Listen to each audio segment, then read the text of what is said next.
First of all, spoilers if you haven't seen the episode yet, but remember in my Flatline review where I said that quite passionately Missy wasn't the master of River Song? Yep. I feel like an idiot now.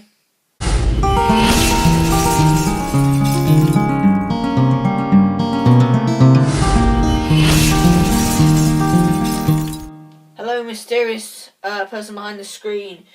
Wow, that was an episode, wasn't it?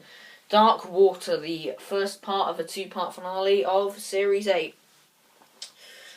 Wow, where do I begin with that? Okay. I'll start with the pre-title sequence. It was pretty shocking, really, but I didn't feel as shocked as many other people did. Like, I know Dalek Cyber, she was really upset about it, and she put a reaction video on her channel. Go check that out. Go check that out. It's quite good. But yeah, sorry if you can hear that. There's fireworks going on outside. But yes, yeah, I wasn't as shocked as maybe I should have been. But it was certainly a great way to kick off the episode. One of the most tense times in this series when it's just this silence coming from the phone when Clara is on the phone. It's just silence. And it's just like, oh my, it's so tense. After the title sequence, we have the sequence where the Doctor and Clara in the dream sequence where Clara is throwing the keys in the lava of the volcano. And okay, this is what I don't like about Stephen Moffat's writing. He uses the same tropes over and over and over and over and over again. Like, he used this flashback idea where it, like, unravels in flashbacks. Like, it starts off at a later point and then unravels in random flashbacks. He used that in the opening to Day of the Moon in Series 6, and he's used it loads of other times since. So it's just he's using the same style over and over again. It's really getting old now, and it worked in like The Empty Child and Blink and everything, but it's just getting so old now because he's reusing it a bit like I Am the Doctor, how that was reused in Series 6 and 7, like over and over again. Moffat's using that style of writing over and over again now, and I'll talk more about his writing style later because it really messes up a certain point in the episode, so I'll talk more about that later. But yeah, I really hated Clara in the scene. You'll know I haven't really taken kindly to her this series anyway, but I really did hate her during the scene. I absolutely hated her. I mean, I get it, she wanted, Danny to still be alive, but destroying the TARDIS keys, basically, and then basically, you know how, like, young children, like, do a bad thing and then say, it wasn't me, I'm sorry. That's basically what she was doing. She just said sorry, she hoped to be forgiven, and the Doctor gave her a right telling off, really, in the TARDIS. Just say how good Peter Capaldi's performance was in that scene as well. So, of course, then the Doctor and Clara, after emotional scene, get into 3W, and now this is where the episode really becomes great. I mean, the first few minutes, yeah, they're okay. I mean, the pre-title sequence is a fantastic way to start off the episode, and the dream sequence was really tense, but they felt that they were plodding along a bit. But as soon as it gets into 3W, this is when the action picks up, and it becomes a cracker of an episode. Of course, they're getting into all these skeletons everywhere. We get introduced to Missy in the episode, of course.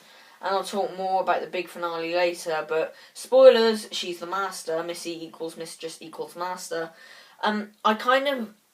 Why I said this in my Flatline review, why I said that I don't think she would be, is because I honestly didn't think it would, because I thought it would be too predictable. I thought it would be too easy of a choice, and I think Moffat really screwed up then, because it was an easier choice, and that's why I said she probably won't be. In fact, no, I insisted that she wouldn't be. And that's why I said that, but she obviously is, so yes, many people have suggested that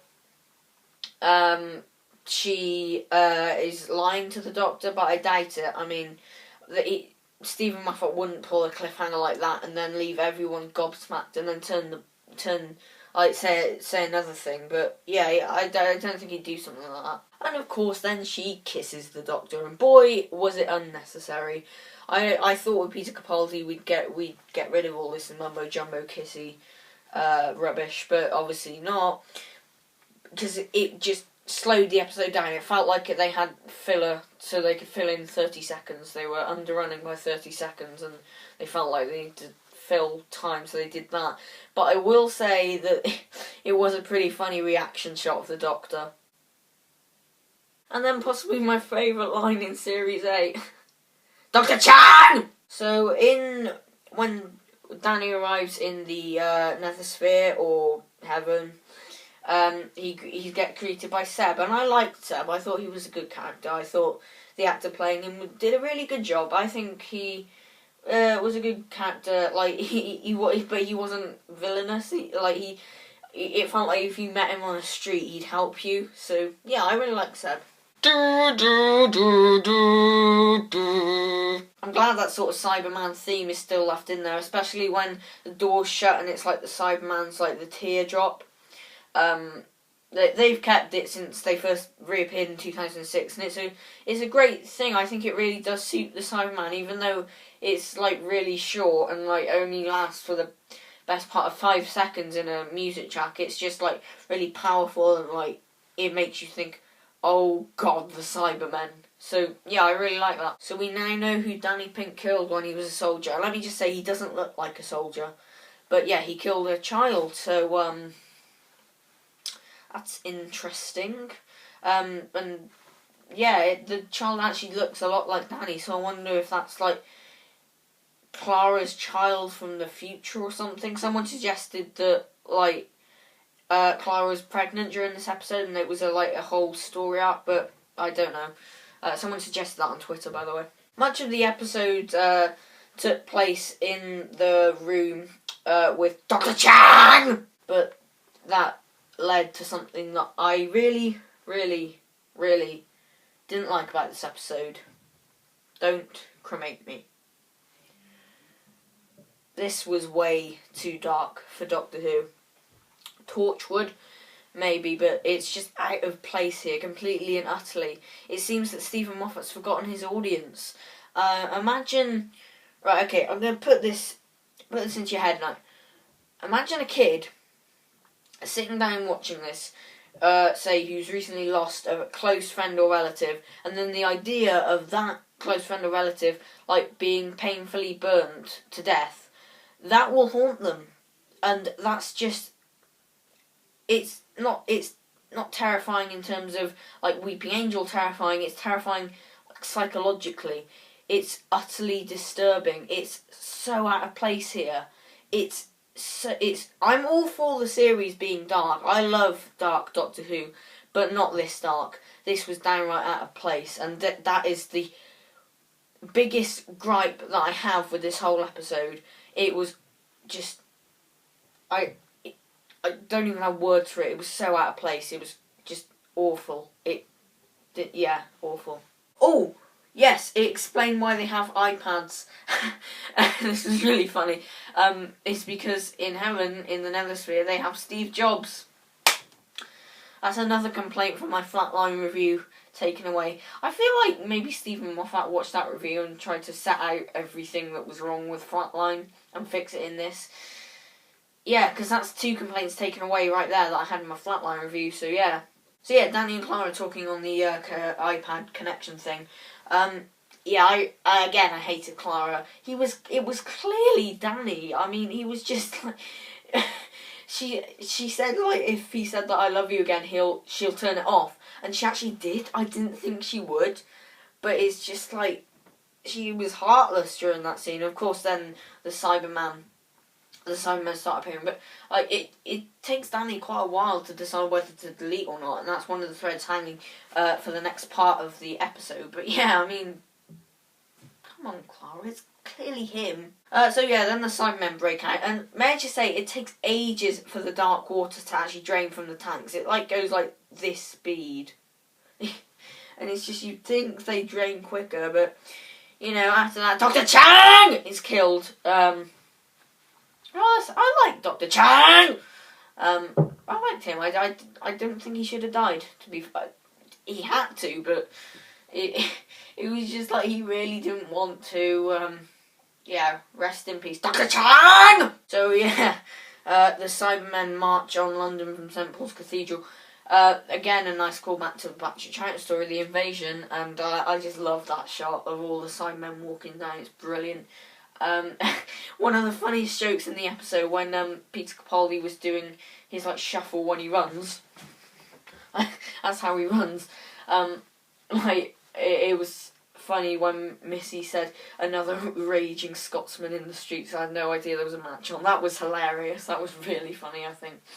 But yeah, then we get the reveal. And before I talk about this, let me just say, Moffat is retconning on everything. The reason I say that is because three things. One, Missy is the Doctor's. In Deep Breath, she said that the Doctor was her boyfriend, and I know the Master's regenerated into a woman now, but I don't think the Master would say that, woman or not. I don't think he would say that. Two, he said it. Missy said in Flatline, "Clara, my Clara," which is a Doctor line. Which is clearly a Doctor line. He said it many times throughout this series. He said it in this very same episode, for God's sake.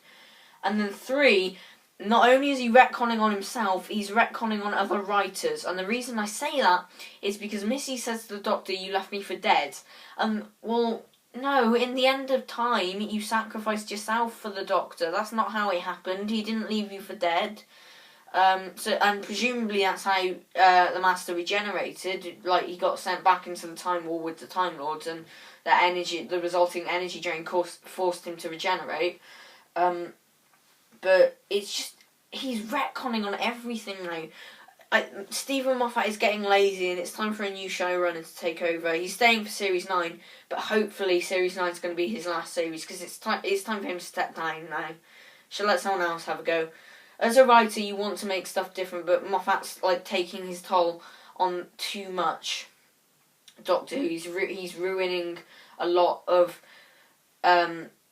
things from Russell T Davies' era. Like Series 1, people saying you could watch it in a new light now that you realise that the Doctor didn't actually kill everyone. But no, I just think it lessens the impact of Series 1 and what that was building over 13 weeks. So he's just But if you didn't like Russell T Davies' era, you could easily watch a Patrick Troughton episode, and you wouldn't Russell T Davies' era wouldn't ruin that for you. But you just retcon on everything now. So Missy's Master. Now I'm all for a female Master, because I think me and my friend had a talk on Facebook Messenger. And we said that maybe Moffat is testing the waters, because now there's a female Master. Could there be a female Doctor after Peter Capaldi? Because it'd be cool if there is, because it'd add a new spin to the character, and that's what it's doing now with Missy's the Master. It's adding a brand new, fresh take on the character, and I'm all for that. I can't really comment that much yet because it is only part 1 of a finale.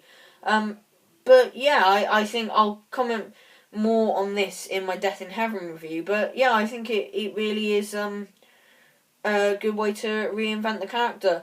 I have a problem with the ending though. It zoomed into the Cyberman's eye. It was all dramatic, but then it suddenly cut back to Danny in the Nethersphere choosing whether to press the delete button or not with the boy's reflection in it, for about 5 seconds, and then it ends to be continued. It should have ended on the Cyberman's eye, because it left me just going, oh, what was that? Should have ended on the Cyberman's eye, zooming into it, to be continued. That would have made for a much more dramatic ending, and would have kept interest. But yes, that's my review of Dark Water. I'm going to give it a 8 out of 10 because it loses points for Don't Cremate Me and Moffat using the same tropes that he always uses. So yeah, stay tuned for my Death in Heaven review, which will be my last Series 8 review. It's gone quick, isn't it? Bye guys.